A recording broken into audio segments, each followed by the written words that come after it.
ఆకాశవాణి ప్రాంతీయ వార్తలు చదువుతున్నది సాయి సిస్లా.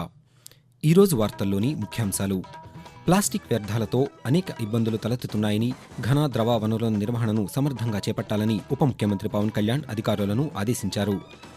అనంతపురంలో అనువైన భూమి చూపితే విమానాశ్రయం ఏర్పాటుపై అధ్యయనం ప్రారంభిస్తామని కేంద్ర పౌర విమానయాన శాఖ మంత్రి కె రామ్మోహన్ నాయుడు పేర్కొన్నారు. లోకో పైలట్లు, అసిస్టెంట్ లోకో పైలట్లు, ట్రైన్ మేనేజర్లకు మౌలిక సదుపాయాలు, సంక్షేమానికి అధిక ప్రాధాన్యం ఇస్తున్నామని Vijayawada railway division manager Narendra Anandarao Patil తెలిపారు.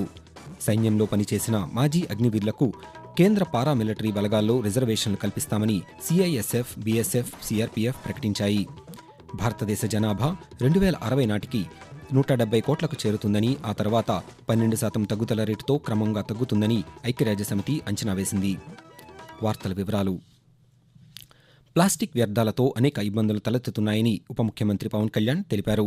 ప్లాస్టిక్ కవర్లు, ఇతర వ్యర్థాలను తిని ఆవులు మరణించడంపై ఆయన ఆవేదన వ్యక్తం చేశారు. ఈరోజు గుంటూరు జిల్లా తాడేపల్లిలోని పంచాయతీరాజ్ గ్రామీణాభివృద్ధి శాఖ కమిషనర్ కార్యాలయానికి తొలిసారి వచ్చిన ఆయనకు అధికారులు ఘనంగా స్వాగతం పలికారు. అనంతరం కార్యాలయంలో ఘన ద్రవ వనరుల నిర్వహణపై ఏర్పాటు చేసిన ఫోటో ఎగ్జిబిషన్ను పవన్ కళ్యాణ్ తిలకించారు. ఈ సందర్భంగా ఆయన మాట్లాడుతూ జలం పూజనీయమైనదని, కాలుష్యం కాకుండా కాపాడుకోవాలని సూచించారు. ఘన ద్రవ వనరుల నిర్వహణను సమర్థంగా చేపట్టాలని అధికారులను ఆదేశించారు. అనంతపురంలో అనువైన భూమి చూపితే విమానాశ్రయం ఏర్పాటుపై అధ్యయనం ప్రారంభిస్తామని కేంద్ర పౌర విమానయాన శాఖ మంత్రి కె రామ్మోహన్ నాయుడు పేర్కొన్నారు. ఉద్యాన ఉత్పత్తుల ఎగుమతుల కోసం ఇక్కడ విమానాశ్రయం ఏర్పాటు చేయాలని రాష్ట్ర ఆర్థిక మంత్రి పయ్యావుల కేశవ్, స్థానిక పార్లమెంటు సభ్యులు అంబికా లక్ష్మీనారాయణ, బీకే పార్థసారథి ఇటీవల చేసిన విజ్ఞప్తిపై ఆయన స్పందించారు. విమానాశ్రయానికి కావలసిన భూమి చూపితే తదుపరి కార్యాచరణ చేపడతామని, ఇందుకు 1200 ఎకరాలు అవసరమవుతాయని పేర్కొన్నారు. ప్రయాణికులను సురక్షితంగా వారి గమ్యస్థానాలను చేర్చడంలో లోకో పైలట్లు, అసిస్టెంట్ లోకో పైలట్లు, ట్రైన్ మేనేజర్ల పాత్ర కీలకమైనని, వారికి మౌలిక సదుపాయాలు, సంక్షేమానికి అధిక ప్రాధాన్యం ఇస్తున్నామని Vijayawada railway division manager Narendra Anandarao Patil తెలిపారు. విజయవాడలోని రన్నింగ్ రూంలో లోకో పైలట్లకు అందిస్తున్న సౌకర్యాలపై డీఆర్ఎం మాట్లాడుతూ, దేశంలోని అతిపెద్ద రన్నింగ్ రూంలలో ఒకటైన విజయవాడలో 3 జోన్లలోని 6 డివిజన్లకు సంబంధించి 14 డిపోల నుండి అధిక సంఖ్యలో సిబ్బంది ఉంటారన్నారు. వారికి అల్పాహారం, మధ్యాహ్న, రాత్రి భోజనం కోసం పరిశుభ్రమైన, ఆరోగ్యకరమైన ఆహారాన్ని సబ్సిడీ ధరలతో అందిస్తామని తెలిపారు.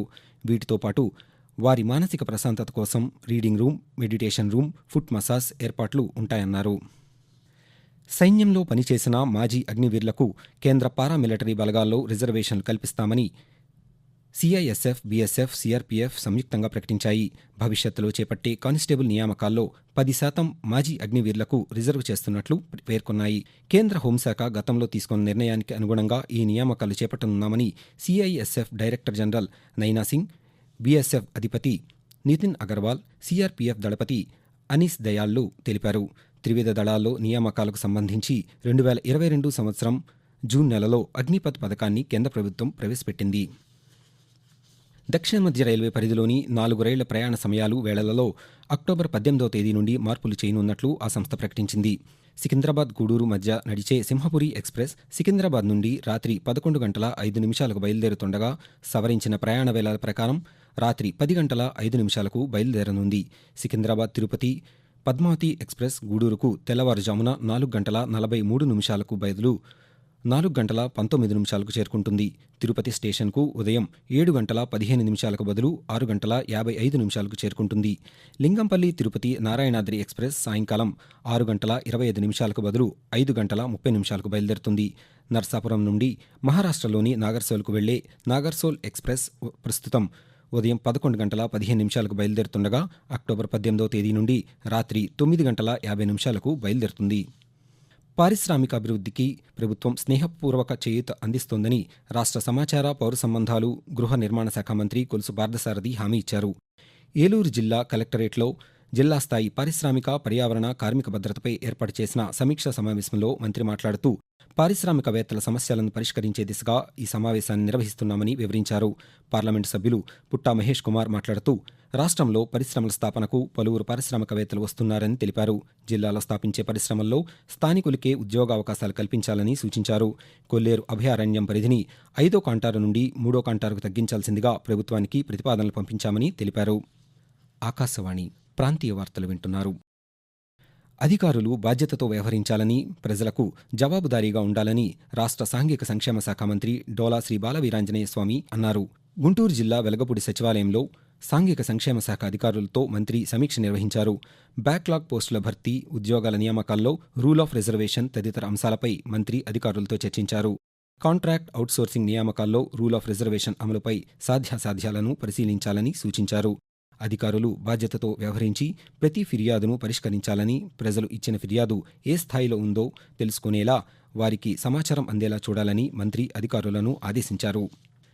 కాకినాడ పోర్టు పరిసర ప్రాంతాల్లోని బియ్యం గోదాముల్లో గత నెల 28వ తేదీ నుండి 10 రోజుల పాటు చేపట్టిన తనిఖీల్లో 12 కేసులు నమోదు చేశారు. రెవెన్యూ, పౌర సరఫరాలు, తూనికలు, కొలతలు, వాణిజ్య పన్నుల శాఖ అధికారులు 29 గోదాముల్లో తనిఖీలు నిర్వహించి 43,642 టన్నుల బియ్యం, నూకలు, ఉప్పుడు బియ్యం స్వాధీనం చేసుకున్నారు. ఇందులో 12,000 టన్నులు రేషన్ బియ్యం ఉన్నాయని నిర్ధారించారు. 12 గోదాముల్లో రేషన్ బియ్యం ఉన్నట్లు గుర్తించి వాటి యాజమాన్యాలపై కేసులు నమోదు చేశారు. వీటిలో 7 కేసులపై కాకినాడ జిల్లా కలెక్టర్ షాన్ మోహన్ విచారణ చేపట్టారు. భారతదేశ జనాభా 2060 నాటికి 170 కోట్లకు చేరుతుందని ఐక్యరాజ్యసమితి అంచనా వేసింది. తర్వాత 12% తగ్గుదల రేటుతో క్రమంగా తగ్గుతుందని తెలిపింది.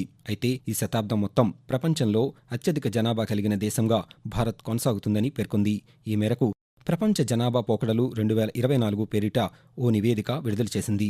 వచ్చే 50-60 ఏళ్లలో ప్రపంచ జనాభా 1030 కోట్ల వద్ద గరిష్టానికి చేరుతుందని ఐక్యరాజ్యసమితి అంచనా వేసింది. ఆ తర్వాత కొద్దిగా తగ్గుతూ ఈ శతాబ్దం చివరకు 1020 కోట్లకు తగ్గుతుందని తెలిపింది. అత్యధిక జనాభా కలిగిన దేశంగా గత ఏడాది చైనాను అధిగమించిన భారత్ 2100వ సంవత్సరం వరకు అదే స్థానంలో కొనసాగుతుందని ఐక్యరాజ్యసమితి పేర్కొంది.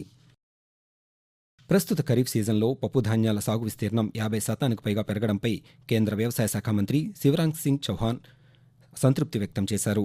ఖరీఫ్ పంటల పరిస్థితిపై అధికారులతో ఆయన సమీక్ష జరిపారు. పప్పు ధాన్యాల ఉత్పత్తిలో స్వయం సమృద్ధి సాధించడానికి తాము అత్యధిక ప్రాధాన్యం ఇస్తున్నామని, ఈ దిశగా అందరూ కృషి చేయాలని పిలుపునిచ్చారు.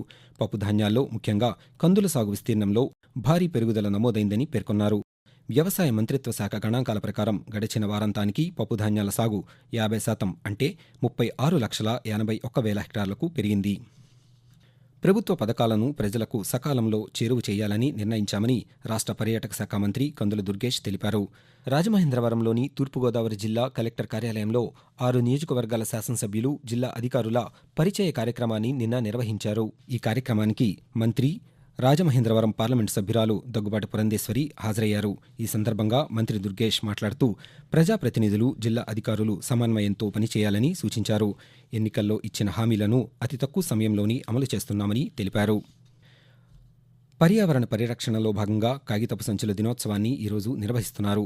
ప్లాస్టిక్ సంచులు ఉపయోగించడం వల్ల పర్యావరణానికి హాని కలుగుతుందన్న అంశాన్ని దృష్టిలో ఉంచుకుని ప్రతి సంవత్సరం జూలై 12వ తేదీన పేపర్ బ్యాగ్ డేగా నిర్వహిస్తున్నారు. ఈ సందర్భంగా కాగితపు సంచుల వినియోగాన్ని పెంచే దిశగా పలు అవగాహన కార్యక్రమాలు చేపడుతున్నారు. రాష్ట్రంలోని ప్రైవేటు విశ్వవిద్యాలయాలకు ఫీజులను ఖరారు చేస్తూ ప్రభుత్వం ఉత్తర్వులు జారీ చేసింది. కన్వీనర్ కోటాలో ప్రభుత్వం కల్పించే ప్రవేశాలకు ఈ ఫీజులు వర్తిస్తాయి. మోహన్ బాబు విశ్వవిద్యాలయంలో బీటెక్, ఎంటెక్ కోర్సులకు ₹1,03,000, బీబీఏ, బీసీఏ, బీఎస్సీ కోర్సులకు ₹44,500 ఫీజును ప్రభుత్వం ఖరారు చేసింది. గోదావరి గ్లోబల్ విశ్వవిద్యాలయంలో బీటెక్కు 60,000, ఎంటెక్కు 99,500, బీసీఏ 37,000, బీఎస్సీ 35,500 ఫీజు నిర్ధారించింది. ఎస్ఆర్ఎం వర్సిటీలో బీటెక్, ఎంటెక్, ఎంబీఏలకు ₹102,000, బీఎస్సీ, బీకాం, బీఏ, ఎంఎస్సీ కోర్సులకు ₹44,000 చొప్పున నిర్ణయించింది. ఆకాశవాణి ప్రాంతీయ వార్తలు ముగించే ముందు ముఖ్యాంశాలు మరొకసారి. ప్లాస్టిక్ వ్యర్థాలతో అనేక ఇబ్బందులు తలెత్తుతున్నాయని, ఘన, ద్రవ వనరుల నిర్వహణను సమర్థంగా చేపట్టాలని ఉప ముఖ్యమంత్రి పవన్ కళ్యాణ్ అధికారులను ఆదేశించారు. అనంతపురంలో అనువైన భూమి చూపితే విమానాశ్రయం ఏర్పాటుపై అధ్యయనం ప్రారంభిస్తామని కేంద్ర పౌర విమానయాన శాఖ మంత్రి కె రామ్మోహన్ నాయుడు పేర్కొన్నారు. సైన్యంలో పనిచేసిన మాజీ అగ్నివీరులకు కేంద్ర పారామిలిటరీ బలగాల్లో రిజర్వేషన్ కల్పిస్తామని సిఐఎస్ఎఫ్, బీఎస్ఎఫ్, సిఆర్పీఎఫ్ ప్రకటించాయి. ఆకాశవాణి ప్రాంతీయ వార్తలు ఇంతటితో సమాప్తం.